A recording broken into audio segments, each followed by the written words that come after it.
Fuck le harcèlement, allez tous vous faire enculer. Ceux qui harcèlent, fuck le harcèlement. J'ai vu un truc sur TikTok là tout à l'heure. Remettez-vous en question si vous avez déjà fait ça. Si vous le faites sans vous en rendre compte, prenez-en conscience. Faut pas. Et ça se trouve, vous harcelez sans faire exprès. Donc regardez bien, faites bien attention à qui vous parlez, si c'est vos potes, si vous leur faites des blagues. Fuck le harcèlement. Et vraiment, quand vous voyez des gens qui harcèlent les gens, faut les tarter. Faut leur mettre des claques. Ça veut dire, si vous voyez un mec qui harcèle quelqu'un, faut les frapper. C'est bon. Ça sert à rien les mots, frère. Et si vous voyez quelqu'un qui harcèle quelqu'un, vous allez voir la CPE, vous allez voir l'école, vous allez voir vos parents, vous le dites.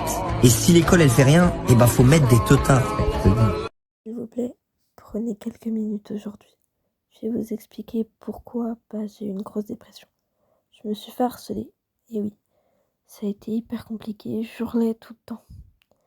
Même que cette personne, j'avais plus personne à qui parler parce que elle m'avait volé mes amis. Tout le monde. Je jouais seule dans la cour et même qu'on se moquait de moi. Alors je me morfondais, j'étais triste. Je mangeais seule à la cantine en pensant que quelqu'un allait venir. Mais je faisais semblant de sourire pour faire style, tout allait bien. Sauf que j'ai explosé. Et on s'est encore moqué de moi, encore plus.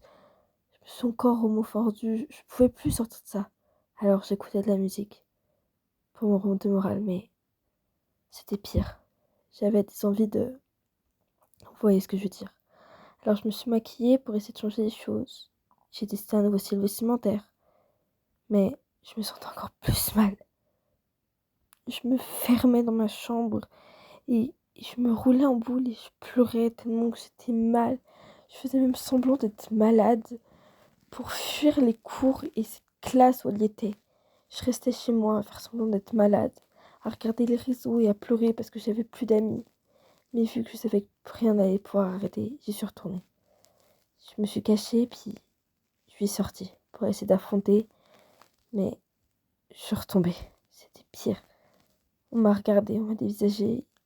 Je me suis cachée dans un coin pour pleurer, pour être seule. On m'a insultée comme elle ne mérite pas de vivre. Grosse, Elle me disait, regardez-moi ça, elle s'habille en noir. Ouais, je m'habille en noir, et alors, qu'est-ce que ça vous fait? Je voulais pas être toute seule. Mais on m'écartait tout le monde parce qu'apparemment j'étais différente. Je jouais seule, j'étais seule de partout où j'allais. Même si je m'énervais, ça allait pas. Mais j'ai rencontré cette personne, puis tout un groupe d'amis. Maintenant, ça va mieux. J'arrive toujours à me trouver quelque chose. Une personnalité surtout. J'avais un élève dans ma classe, il me remontait tout le temps le moral, c'était bien.